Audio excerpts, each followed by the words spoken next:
And so when I began to evolve and eventually liberate myself from these societal expectations, and we all deserve liberation, I found my power. And now at 31, I'm like, I know who I am.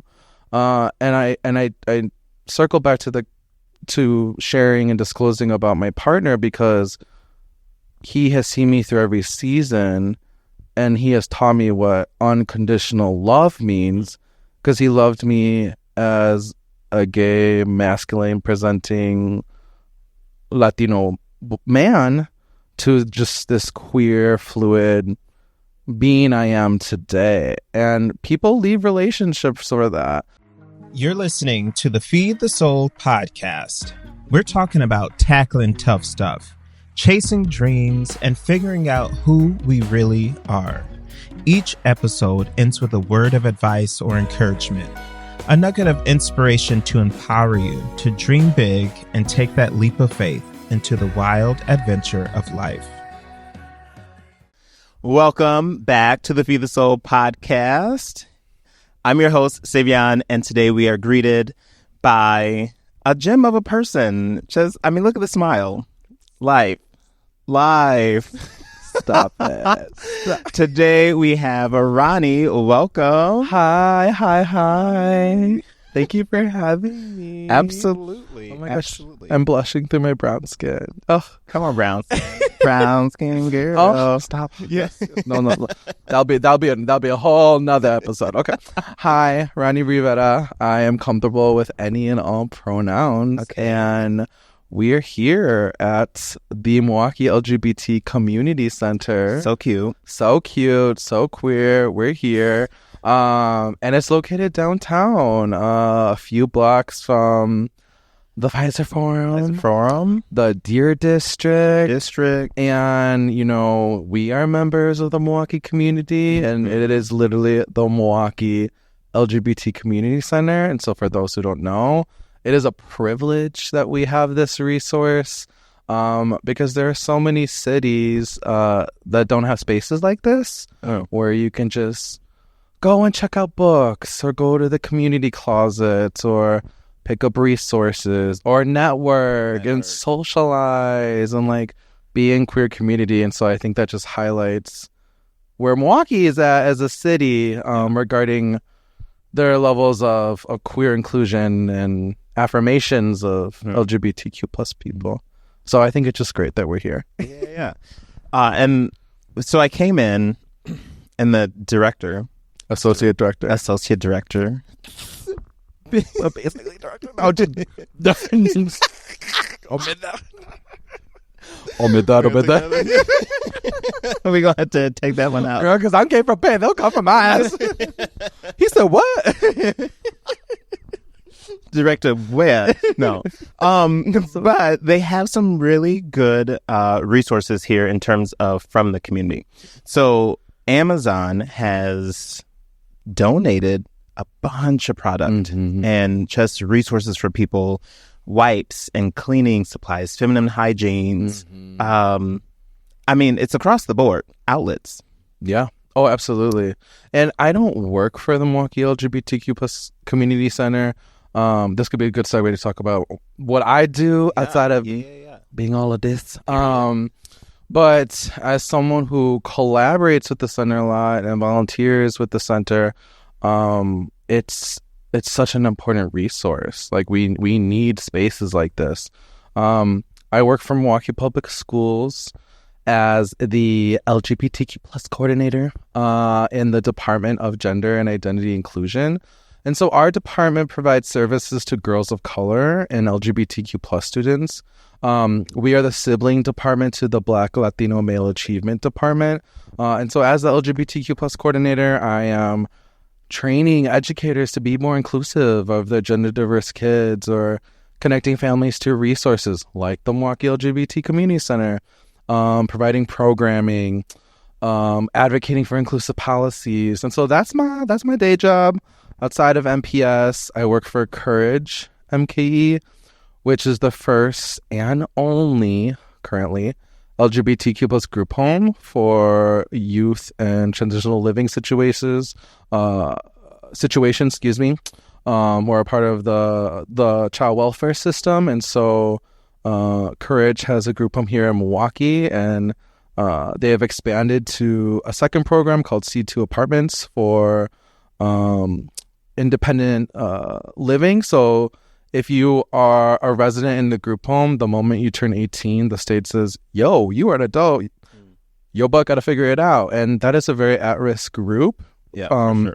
When we think about like homelessness, addiction, right, alcoholism, sex work, the list goes on and on. Right. Or having to move to a space where you need to utilize sex work, I should say. And so they've created C2 for like the 18-24-year-old age range.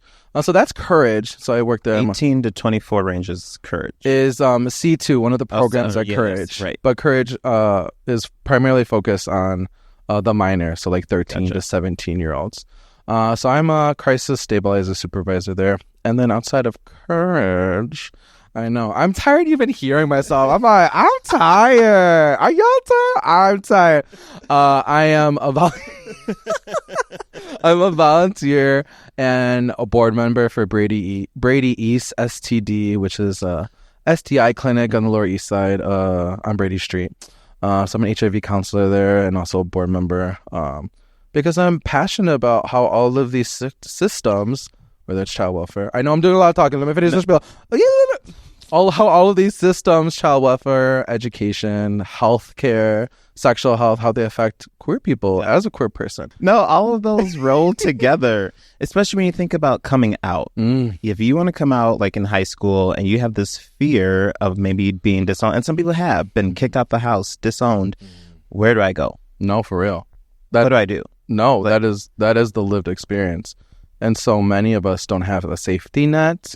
When we come out, a lot of us are already doing safety planning. Like, hey, when I come out, I'm going to sleep over at your sofa. Your mama said it was okay because I know my dad's going to beat my ass if I come out. That's just the reality. Right. And we're in an inclusive city, but that don't mean everybody here is inclusive. Yeah. And so when you say our space, because people of privilege, talk on it, of a, demographic, they're like, why do you need your own space?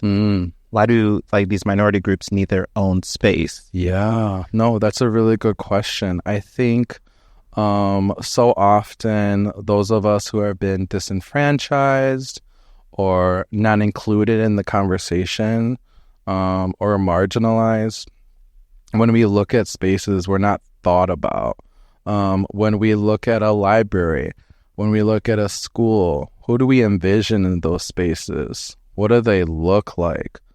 How tall are they? The color of their skin? What language are they speaking? What's their gender identity? And so we think about having spaces for us, by us, is really important to remember that historically, so many of these spaces are not for us for a reason. They don't want us to exist.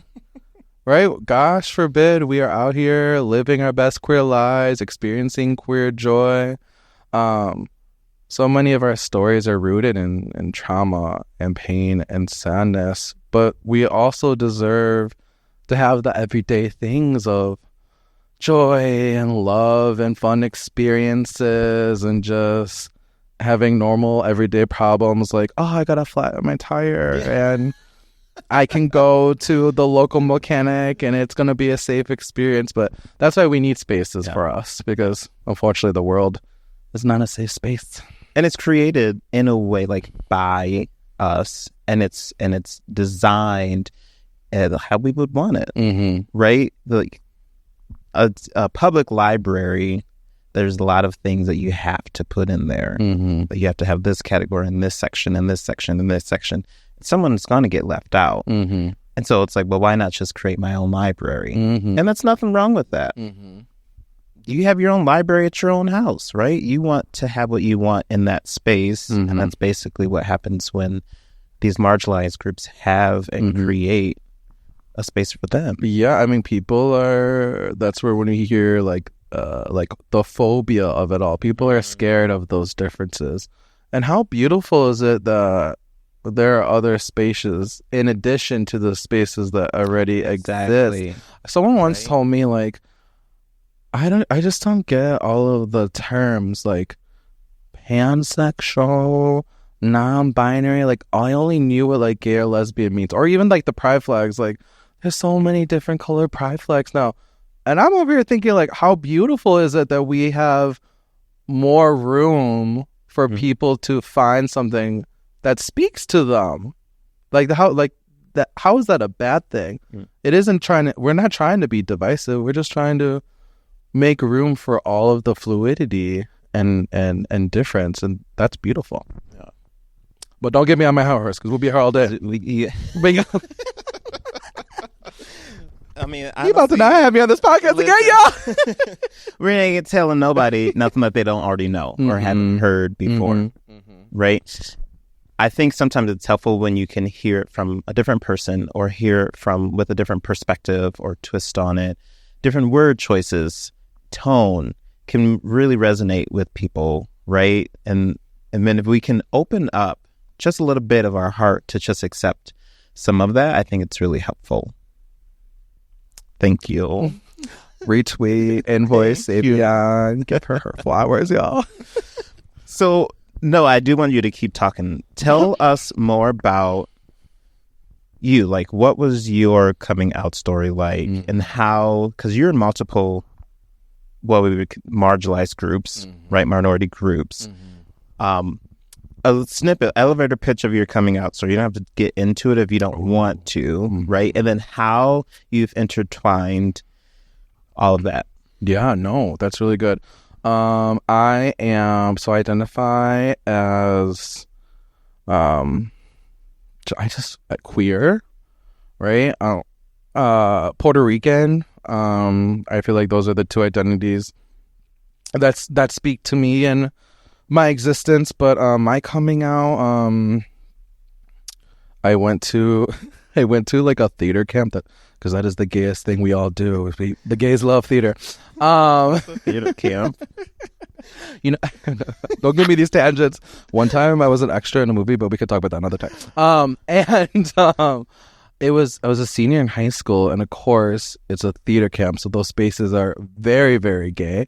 And I was denying my sexuality for so long. I thought, you know what, like I'll secretly connect with men and boys and I'll do my thing, but I'm gonna like be a good Christian and end up with women and get married and have babies and live that life. But then at this theater camp, my senior year of high school, I saw two boys on the dance floor and like slow dancing and kissing, and I thought, oh snap, I want to be doing that too.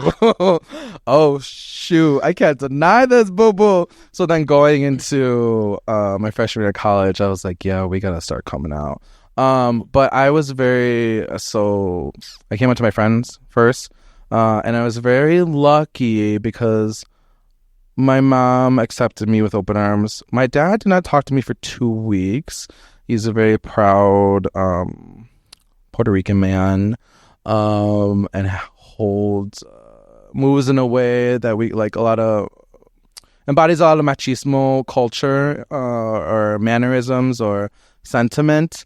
And he didn't talk to me for 2 weeks because he needed to process it. But in hindsight, I was very, very lucky to have that coming out experience, at least with my intimate family, because that is not the lived experience for most people. And we also have to understand that coming out is lifelong. You meet new people, You're coming out. You're the first person that is openly queer in a workspace, you're coming out. You're getting married and you say you have a husband, you're coming out. Coming out is lifelong. And my coming out journey has evolved when I was a little baby gay to now like I have curls. Sometimes I want to wear makeup, and my gender expression looks differently from day to day. Sometimes I want to be more masculine. Sometimes I want to be more feminine. And so we are all just on that journey. Yeah. It's every day. You just came out again. Hi, everyone. I'm Ronnie Rivera. Thank you for sharing. Yeah. With the world. Oh, hey, world. Don't let me on this podcast. So thank you for sharing that October is LGBT History Month. And there is a website, the LGBThistorymonth.com, and there's 31 days of celebrating 31 icons. Yes. And so every day they'll be telling like the history of one person. Yes. And I'm assuming their coming out story of sort, but it's what they do. And so like this episode, we've already dove into it, but celebrating you. And then the next episode, I'll be sharing my coming out story and a little bit more about myself, which is a lot. Tell us a little bit more about that, the childhood to now. You said there's this like progression. Yes. There's been this growth. I mean, and that just happens in general, right? We become more in tune with who we are, what we want in life, what we desire. But when also now there's this element of being queer and there's stereotypes or there's, I feel like sometimes expectations, right, of who we should be or represent. How have you discovered that from like little Ronnie to now? Yeah, no. And even thinking about the earlier part you shared, responding to that question with the lens of LGBTQ plus history, LGBTQ plus history month, as little baby Ronnie, little gay baby Ronnie, I thought that I had to look and act a certain way as a young gay man and just entering those spaces. I felt in queer spaces too brown. Because I'm a Latinidad, and then in Latino spaces, I felt too gay or too queer, and I always was like not feeling enough. Like I'm like, what? I'm going to these spaces and I don't really see people. I'm going to these gay spaces. I'm not really seeing people like me or connecting with people like me with my shared identities. Or I go to the Latino spaces and I'm definitely not seeing queer folk in those spaces. And just culturally, as Latinos, I feel we have a lot of cultural nuances that don't create room for love and acceptance, which could be a whole nother episode.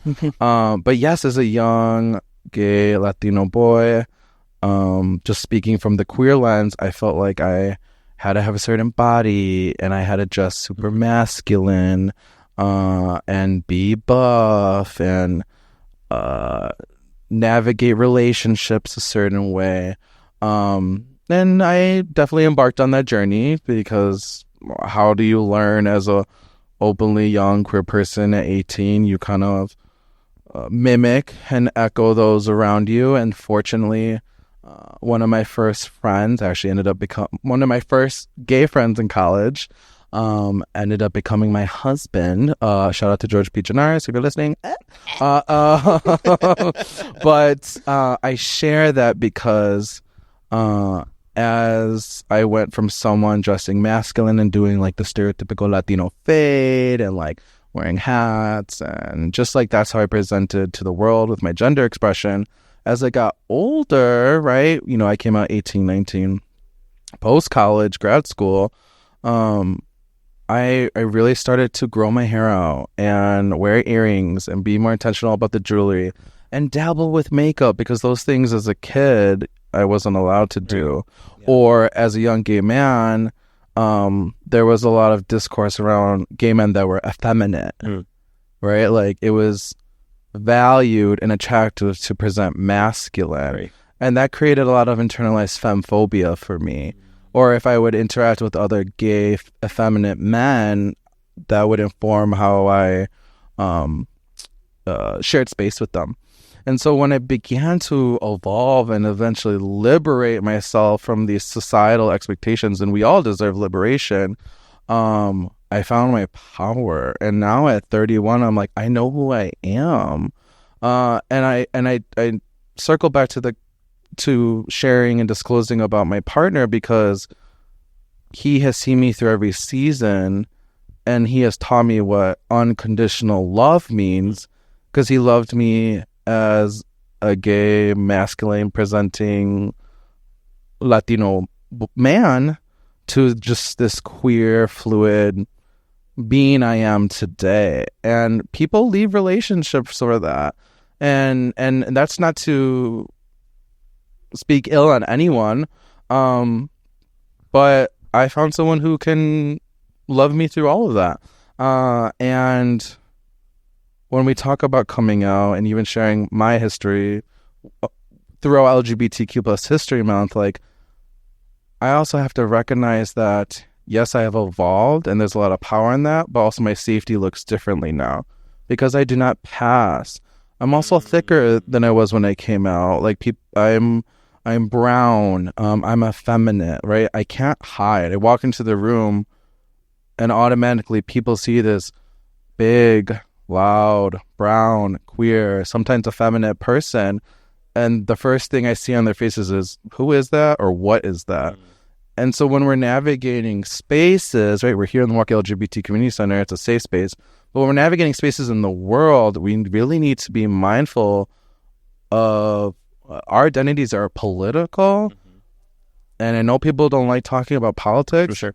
But sometimes it's about life or death. Yeah. Do you find yourself code switching often? Yes. I can't code switch on the outside. Well, Billy, hey, what up? No. Ew! I don't even like that. I can't. I mean, I feel like I could try. I think maybe when I was younger. I don't know. I don't even think I was able to when I was younger. Maybe if I didn't open my mouth. Just if they just saw me with my clothing. I don't have that luxury. And I think about some of my friends who present to the world another way, which is beautiful. Like, if that makes you feel secure in yourself and true in your power, you should present to the world that way. And we need to recognize that not everyone's walk in life looks the same. Yeah. Girl, what am I doing with these fingers over here? Walk through life. Your husband has not only seen you through your journey, but I anticipate that has helped him discover more of who he is and how he presents absolutely to the world as well. Y'all are super cute. Oh my God. Stop it. I'll start crying. You gotta talk about me because I'm like, it's like this nerdy, but like fashionable. Yes. Like, y'all do bring a lot to the table. So we just met last year. Yeah. Last summer 2023. Yeah. Shout out to that kickball team. Come on, kickball. Hot Mess Sports. If you're listening, y'all building community. That's what we're doing. Volleyball here. They have kickball here. Dodgeball as well. Well, you said volleyball. Yep. Yeah. Trying to get some things going. Absolutely. And it was a really good time where we met. But you talk about being loud, and listen. We bonded over the loudness on that first base. Okay. Yes. A really good time. I do find privilege in being able to code switch. It is not always easy. It does take a lot of energy. Finding also like this anxiety going into social spaces, because who's there? Who's in the room, right? Who's in the room where it happens? And the not knowing part, I think, is where that anxiety happens, because it's like, how do I show up? Yeah, in that space. Absolutely. And the podcast actually has helped me be more authentic in every day. Yes. This was an opportunity for me to share more of myself and accept more of who I am. Don't be taking us to church now, Savion. Let me get off my box. Okay. No, continue. So this has been really lovely, and part of who I am is in the LGBTQ community. Yes. Which also hid from for a long time. And still figuring out who I am, how I want to present and show up in the world, how that mixes with me being a Black man as well. And one of the things that you mentioned is, on the outside, you're going to get what you're going to get. It's going to be like, this is it. And that was one thing that I struggled with for a while because I could hide being queer. I did have that luxury of hiding being queer. I will put that ball cap on. Now, the tone of my voice, I can't really lower much. But I always try to protect myself with being a black man. And if that means putting away being queer, that's what I need to do to just be safe and protect myself as a black man. Yes. Especially in these last few years, right? A lot of anxiety when I would see like a car go by. I'm like, are they about to do a U-turn? Like, I had a panic attack just like twice. One time on the highway, I pulled over and just started crying. It was, anyway. So it was. That's that real talk. Yeah, it was a lot. And so now, when I moved to Milwaukee, it was finding spaces where I could find comfort in being black, find spaces where I can find comfort being queer, and one of those was with kickball. And so thank you for like opening your arms to me and inviting me in to your bubble, into your family. And I think that's just something I've noticed about you with when we hang out. You love hosting. Y'all love having people over and creating space and inviting people into your family. Like, where did that come from? What does that mean to you? Yes, no. And, before I respond, I just want to send you love and thank you for sharing little snippets and glimpses into your story. I'm thankful for that. And to respond to your question about hosting and community, I shared earlier that my partner, my husband, has seen me evolve, and coincidentally, he was also navigating queerness. Like, how do I want to move through the world as a gay man, as a gay, mixed identity man? And I share that because as we began to embark on this journey, and look for spaces that felt safe to us, whether it be a space like the community center, or a friend group, or familial spaces or organizations, we really started to notice, specifically within the Milwaukee LGBTQ plus community, that a lot of the spaces were centered around drinking. And I will be the first to admit that I do like to engage in that on occasion, and I do like to go to the bars and dance and be in community that way. However, I also recognize and have seen firsthand that for a lot of queer people, that's the only way they know how to foster community. And that is not the healthiest way to do. A lot of our community building, at least here in Milwaukee, though I would argue in several cities, is centered around the bars and drinking. And historically, those have been our only safe spaces for people to meet other queer folk, whether it's romantically, platonically, sexually, and build their network. But those spaces are not safe if you're a minor. Those spaces are not safe if you are navigating substances and sobriety. Those spaces are not inclusive if you're not trying to be awake past 8 o'clock. Because we got bedtimes now, and just for amongst a variety of other reasons, right? There is a high percentage of alcohol and drug abuse in the queer community. And so I say all that to answer your question about hosting and community building. That's why my husband and I joined Hot Mess Sports, because it was a way to foster community that wasn't centered around drinking. And George and I love to have people over and like bonfires or get together before we go out dancing or movie nights. And so it was a way to meet like-minded people that weren't always going to the same 2 or 3 bars to just get drunk. And that isn't here to yuck anybody's yum. I am not here to do that. I am not here to judge. And it's just something that isn't always for me. Yeah. Yeah.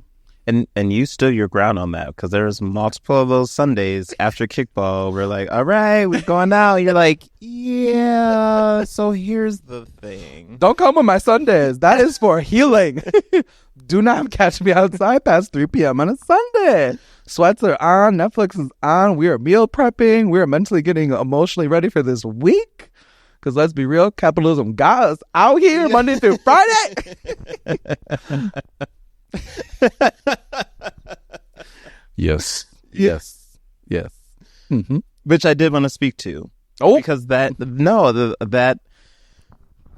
last couple episodes I've had a friend Olivia on, and we talk about that healing process. Yes.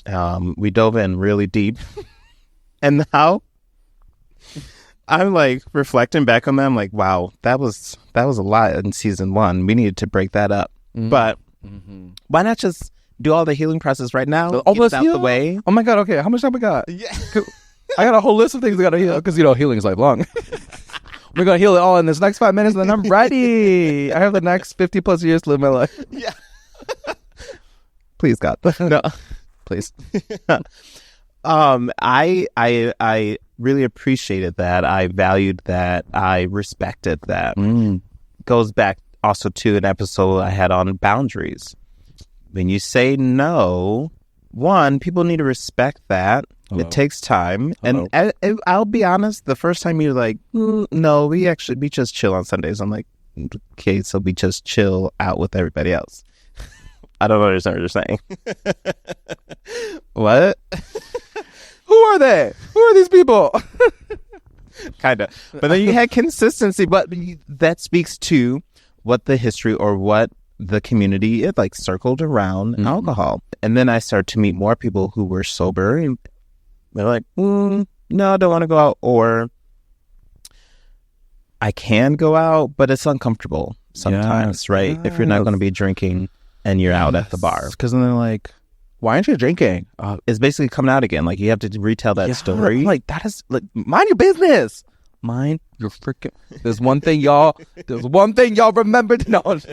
No, but for real, like, mind your business. Like, I don't like that. And yeah. And more people are becoming sober. Listen, these Gen Z babies, they are healed. I don't know what they're putting in the baby making formula. They don't be drinking. They don't be doing drugs. They already coming out the womb, identifying as pan, non-binary, asexual, affirmed in their racial identity. I'm like, which, I mean, again, like, not yucking anyone's yum. I imbibe in substances. And, you know, my therapist always says, like, everything in balance. Yeah. Everything in balance.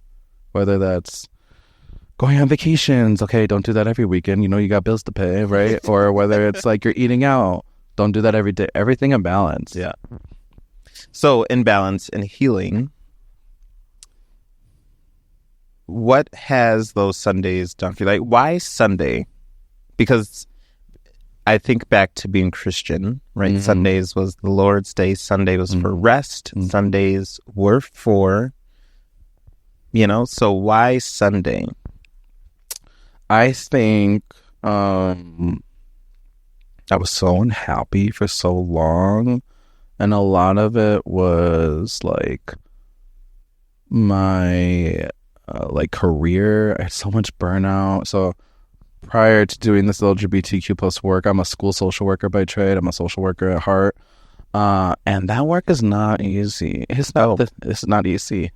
Man, it's not. I mean, I know I have beautiful hair, but there's probably white somewhere in here. But it's not easy, and I experienced like such like compassion fatigue, and I was just over it, and navigating these systems that were intended to operate the way they were built. Like, no, they were intended to be classist and uphold white supremacy and maintain the status quo within capitalism, right? The list can go on and on and on.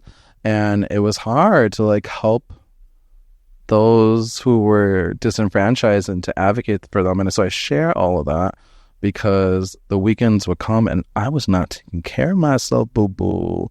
We was eating out all the time, drinking too much, like just doing things to cope from this job that you're doing the majority of your weeks, right? Like the culture in the United States is you live to work. Yeah. Where you go to other countries, no, you're working to live. And that's something I really struggle when we talk about balance and healing is like, how do we find that balance given the system that we have here in the United States? And it is not easy. And I think about a lot of like our ancestors and those who came before us and paved the way before us. I was the first in my family to go to college. And that took a lot of blood, sweat, and tears from my parents who, you know, did not have the luxury of self-care and relaxing. That is a privilege that so many people do not get to experience. And so when I learned to recognize that this system is operating in this way, how can I take back my autonomy and kind of insert myself in that system so I didn't lose my mind? And that was like, hey, Sundays need to be for us. And if I am going out on Sunday, then I need to pour into my cup Wednesday, Thursday. And then even now, like, I'm a dancer or whatever, you know, I love to dance. But no, for real, I am a salsa and bachata dancer. And that has like changed the game for me. Because I love to dance, right? Like when I go out, it's not like the other stuff. It's the dancing for me. I love to move my body, but I also love Latino music. And so how I pour into myself and date myself is going to dance classes Monday through Thursday. And that's that time for me and taking back that space for me. We can't pour from an empty cup. Hello? The burnout is real. Real.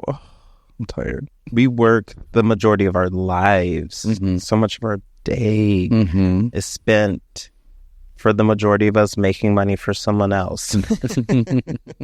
Yeah, can y'all pay us? Like, make that money for us. No, but for real. And so having that day to sit back, to let your body breathe is also something I'm working on as well. So that was something I think I appreciated. You know, it was a kind of a weekly reminder to me when you're like, nope, this is our day. We're about to take some time for ourselves. I go, yeah. That's hard though, because you also mentioned boundaries and like upholding your boundaries and continuing to enforce them. That is everyday work. And in the moment, it's like, oh, sure, like I'll go get coffee with you, or sure, I'll go to the kickback with you. But you have to like remind yourself, no, boo-boo, this is what I need. Yeah. Yeah, what you need. Like that's for you. Mm-hmm. So thank you just for being who you are. I do want to circle back because that then made me think about the work that you do and who you do this work for. Mm-hmm. One thing that is really important is how we show up in spaces, and that we represent, but we show example by being.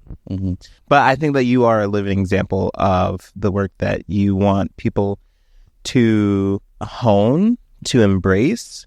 But in the work that you do, whether that's in the school, at the Courage community space, how are you then also showing or telling people to live this life outside of demonstrating it by just being?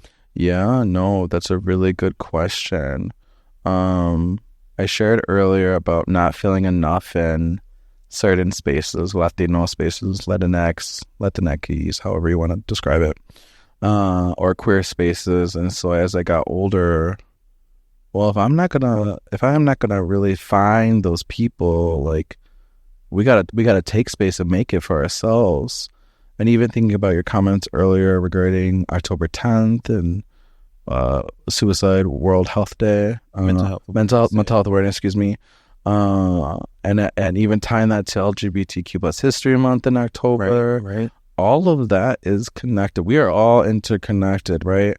And so I share that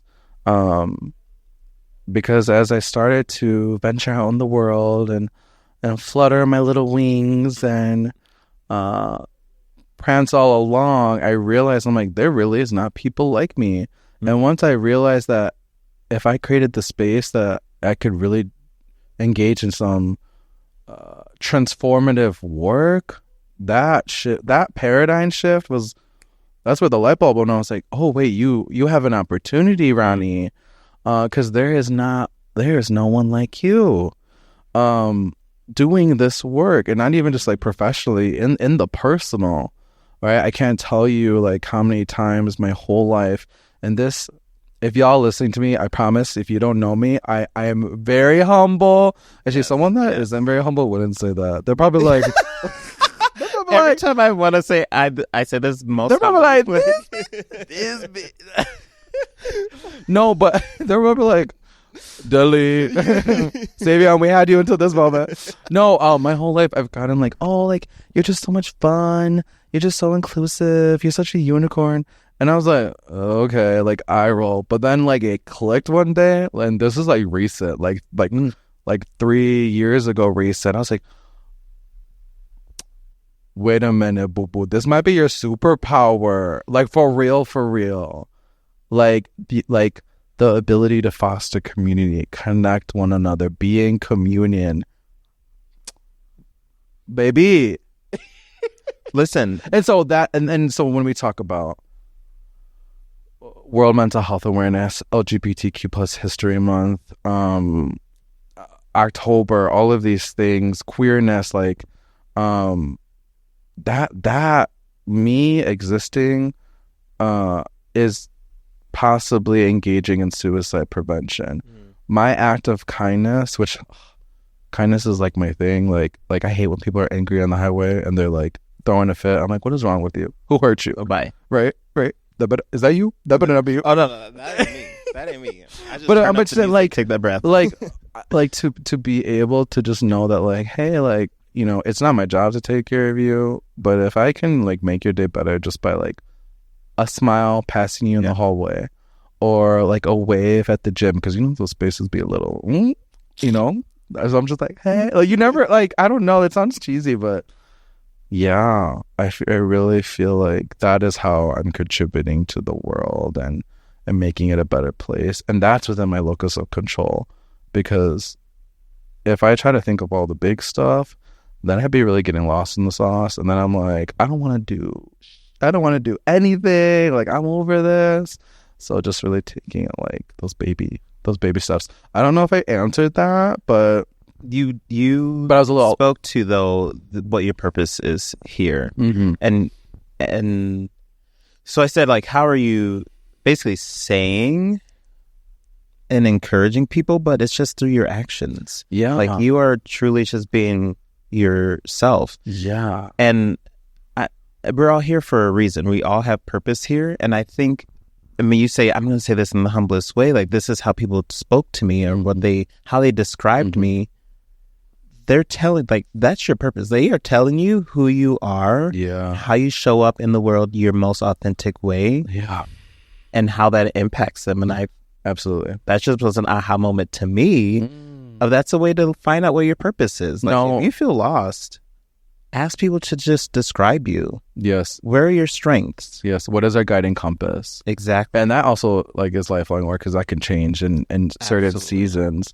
And that's, I've also told myself, when I had that aha moment, I'm like, what if I thought bigger? Like, what if I became a politician? What if I became a CEO, president? Like, maybe the world's my oyster.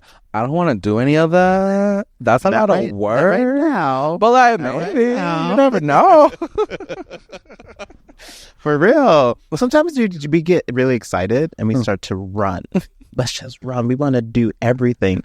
And that, what I tell myself is, baby, you're only 30 years old. Hello. In your 30s. He's 30. Your 30s or your 20s, but better. Hello. And with money. Oh.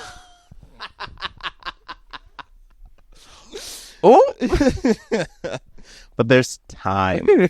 We've come into ourselves more. For sure. For a lot of us, hopefully. And just like, let me just sit in that for a second. Right? Let me just sit in that, and then we can take it to the next level. Okay. Circling back around to where we are, the theme of this podcast, kind of like LGBT, we'll call it like an LGBT mental health episode. I love it. was like our theme today. Mm-hmm. We're in this beautiful space of the LGBT Community Center, LGBTQ plus Community Center here in Milwaukee on Center Street. We're in their library, but there's a lot of different spaces here. There's a closet that you can donate clothes to, but also come in and get clothes as well for free. Like I said, we have the Amazon tables of all these donations of product and things for the community. Yes. I am one to say, yes, even though this is called the LGBTQ plus Community Center, if you are in need, come. Whether you're in that community or not. But if you are not part of that community, and I think, well, that plus part though, we got the A in there. But also understanding, if you are not in that community, be mindful of the space that you're taking up. Yes. Be mindful of what you're taking in general. Yes. Right? Yes. Whether that is the product, whether that's the book. Yes. But please come, learn, ask questions with good intention. Yes. Yep. No, couldn't have said it better. Thank you so much. Yes. Where can people find you? Okay, so don't be coming for me, y'all. Don't be coming for me. I don't have Instagram. And that, yay, hey. You can find me out there in the world, in these streets, at my. Tell us where. Okay, so my email. No. Ron Rivera Jr. at gmail.com.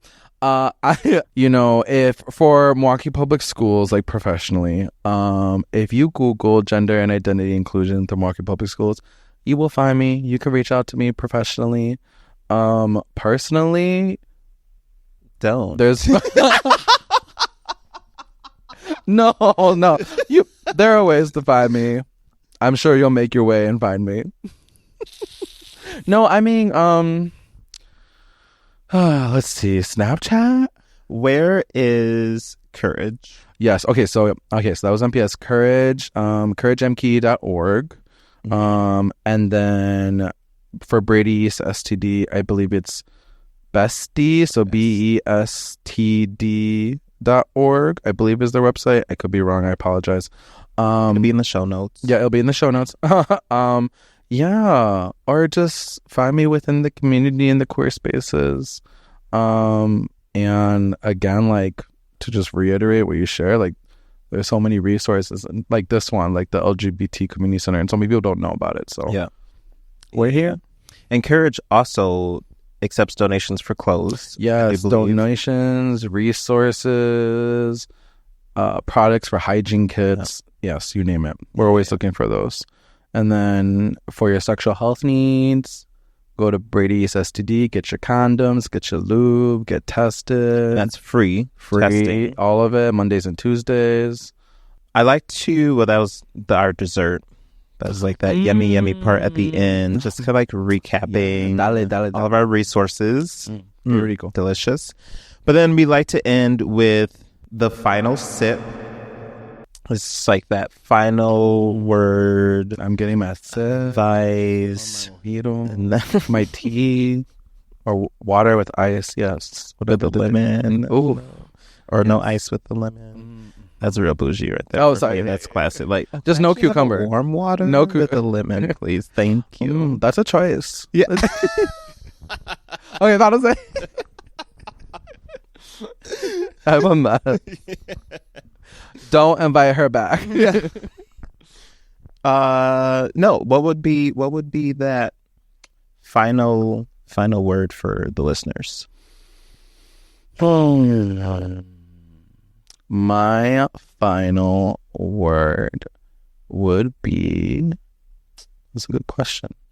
I just hope that you know that you are loved and that you matter. That's so cheesy, but no, for real. Yeah, for real. Like we all have worth. And then on a funner note, Besitos.